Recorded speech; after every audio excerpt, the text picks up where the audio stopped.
This is the Canadian Taxpayers Podcast. We're dedicated to lower taxes, less waste, and more accountable government. I'm here with my friends and colleagues, Franco and Robin. So, Franco, we're talking about alcohol taxes. You know a lot about that substance. What's going on?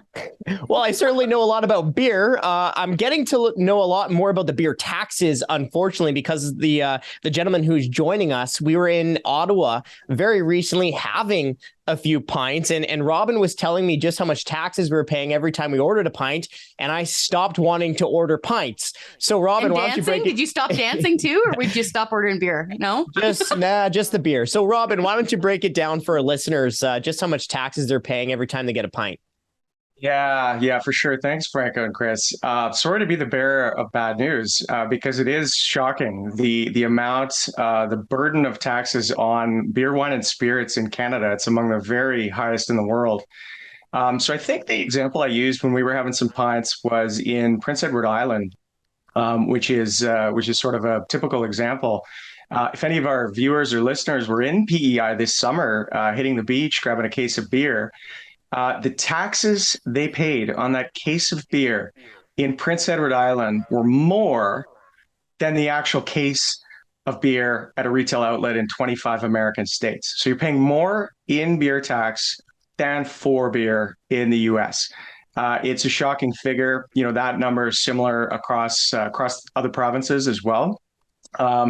But it's among the very highest in the world. And now, unfortunately, those taxes are going to go up, and they're going to go up in a big way.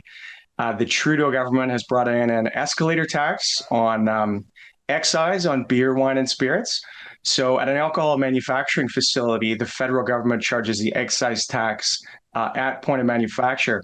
They've decided that this is going to go up automatically now every single year without a vote in Parliament. And it's going to go up at the rate of inflation. So we're already paying among the highest beer, wine, spirits taxes in the world. And unfortunately, they're just going up higher and higher.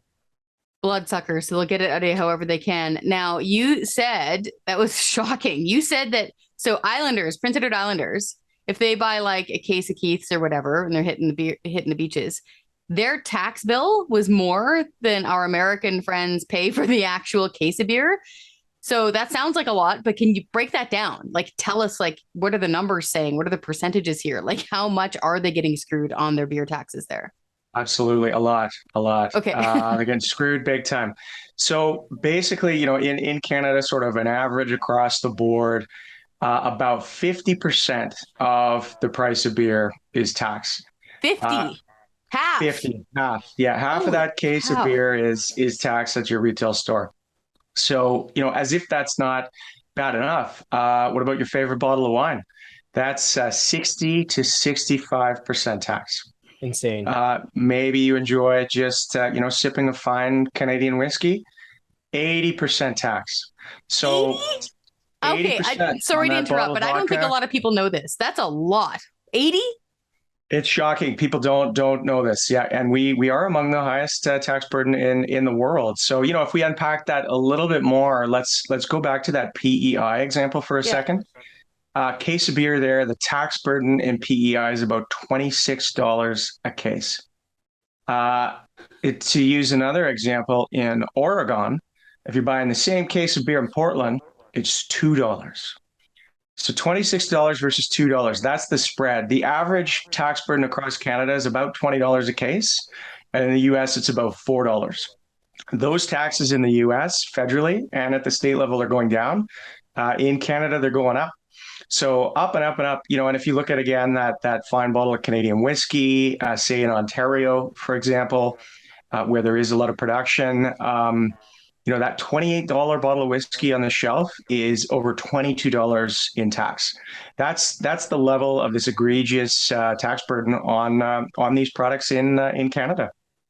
So, just the numbers, the magnitude is absolutely crazy. It makes me want to go stateside for maybe a beer or something like that. But you said up and up and up, which means that it's going to continue going up. You talked about the escalator tax in your first answer. So break down for our listeners exactly what's going on with the alcohol escalator tax.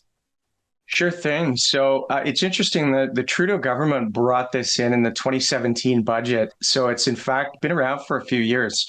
But rising at the rate of inflation, which was, more normal, hovering around that 2% the last few years. As all Canadians know now, just when you go buy groceries or fill up your car with gas, inflation is up big time. So, as it's trending right now, that would mean it's going to be up 8%. And the way they've rigged this sneaky tax hike is on April 1st every year, it will automatically rise at the rate of inflation.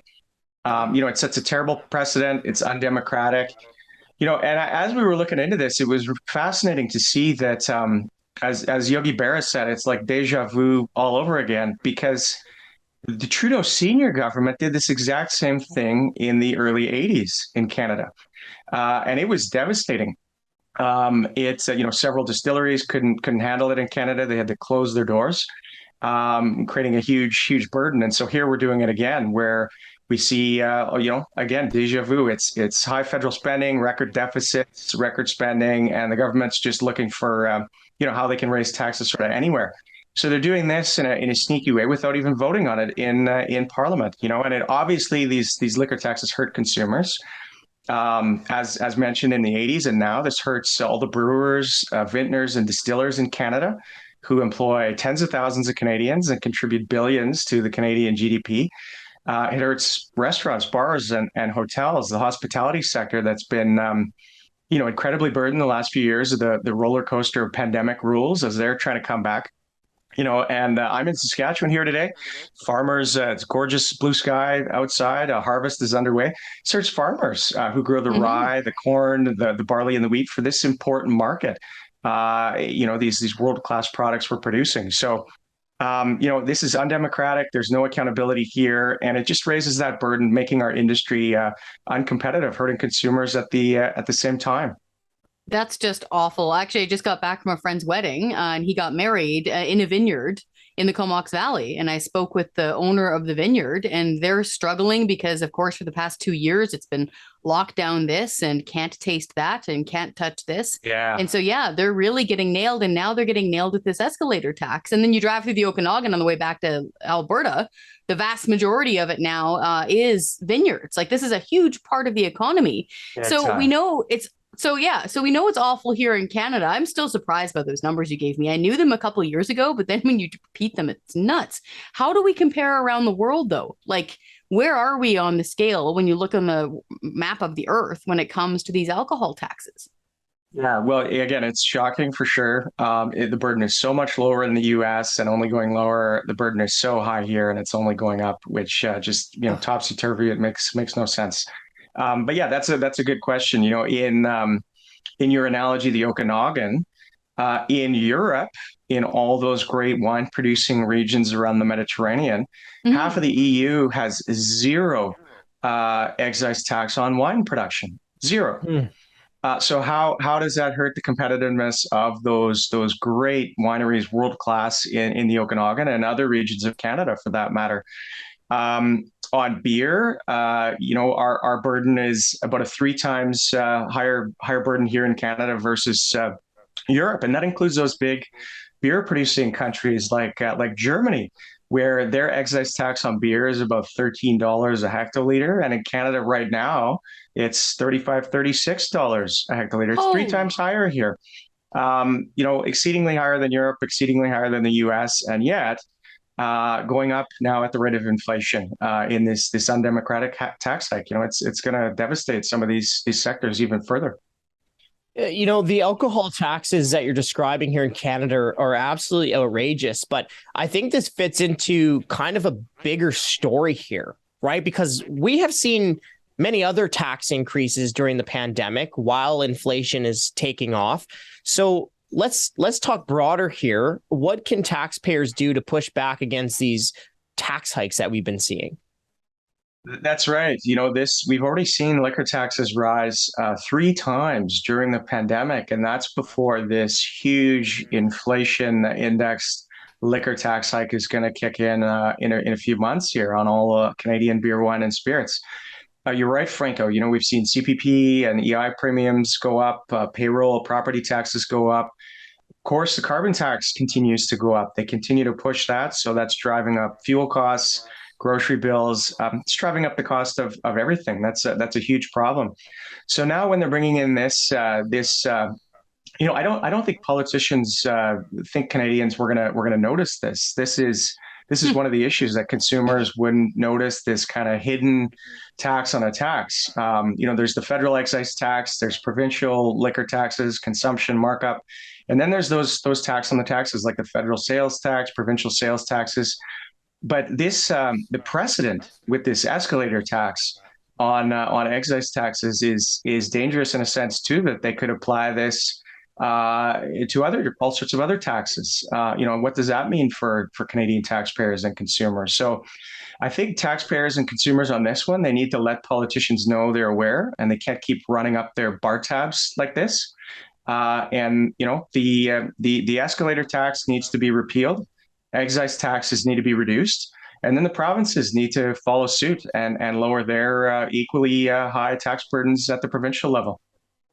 Robin, thanks for bringing this to our listeners' attention. And for our listeners right now who are super frustrated and you feel powerless, you're not. You are not powerless. We've been fighting for taxpayers for 30 years. So what you need to do, go to our website, sign up on the petitions that you care about.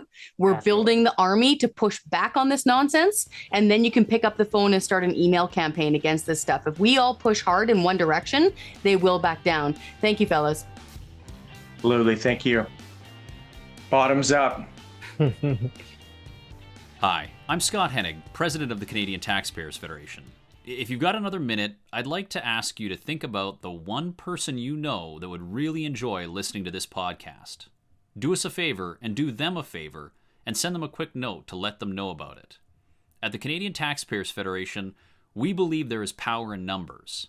That's why we've worked so hard to build an army of taxpayers who are ready to push back. And we did it because people like you shared our work with that one person that they knew would really appreciate taking part. Thanks for listening, and thanks for doing your part to make Canada a better place.